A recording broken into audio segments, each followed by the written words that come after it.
What's up guys, in this short tutorial I'm going to show you how to add VPN to your Chrome browser. So the first thing that we need to do is to go to Chrome Web Store.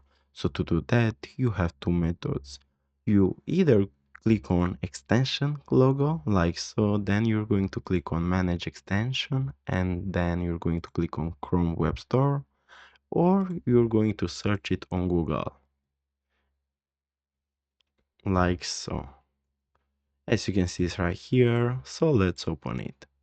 Then what you want to do, at search bar you're going to search for VPN.